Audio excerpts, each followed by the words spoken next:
အားလုံးမင်္ဂလာပါအခုပြပေးမယ့်သင်ခန်းစာကကျွန်တော်တို့ဘာပဲပိုင်ဆက်ဆိုလို့ချင်းကျွန်တော်တို့အမျိုးသားတွေအတွက်ပို့ပြီးတော့အရေးကြီးတဲ့ muscle ပေါ့နော်အဲ့ဒီလေ့ကျင့်ကောင်ကျွန်တော်ပြပေးမယ်သူ့မှာစောင်းရန်ရှောင်းရန်နည်းလေးရှိတယ်โอเคသွားကြည့်အောင်ဆိုတော့ပိုင်ဆက်မှာစောင်းရန်ရှောင်းရန်ဆိုတဲ့အနေထားမှာကျွန်တော်အရင်ဆုံးကျွန်တော်ပခုံးနဲ့အကျယ်နဲ့ခြေထောက်ကိုခွဲမယ်နည်းနည်းလေးခွဲအောင်မယ် yes ပြီးခေါင်းမှာဆက်တောက်လာပြီးတော့ရင်ဘက်ကိုဖွင့်လာမယ် right ပြီး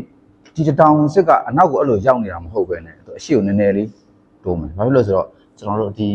ပိုင်ဆက်ရဲ့ muscle ရဲ့အားနဲ့ပဲကျွန်တော်တို့ကမမှာဖြစ်တယ် okay နည်းနည်းမကြည့်မယ် right မရကအပေါ်အဲ့ဒီလောက်ထိမတက်သွားစရာမလိုဘူးကျွန်တော်တို့ကဒီအနေထားတော့ကျွန်တော်တို့ရင်ဘတ်နဲ့တဒန်းနေထားအဲ့လောက်အနေထားကြဘာဖြစ်လို့လဲဆိုတော့အပေါ်အရန်ရောက်သွားတဲ့ခါကျရင် muscle ထမ်းခြင်းကညော့သွားတာဒီအနေထားလောက်ဆိုရင် muscle ထမ်းခြင်းရှိတယ် right ပြီးရင်အောက်နဲ့ဖြည်းဖြည်းပြန်ချမယ်ပြီးအဆုံးထိကိုချလို့မရအောင်အကြရင် muscle ထမ်းခြင်းကညော့သွားအောင်ဆိုတော့ကျွန်တော်တို့ muscle ထမ်းခြင်းရှိတဲ့နေရာဒီအနေထားလောက်ကိုပဲကြိုက်မယ်ဟုတ်ပြီနော်ဖြည်းဖြည်းချင်းတက်မယ်3စက္ကန့်လောက်ကိုဖြည်းဖြည်းချင်းမြန်တယ်လောက်တော့မတက်ဘူးဖြည်းဖြည်းချင်းဆင်းမယ်1 okay yes ဖြည်းဖြည်းချင်းဆင်းမယ်2ဖြည်းဖြည်းချင်းဒါပြီ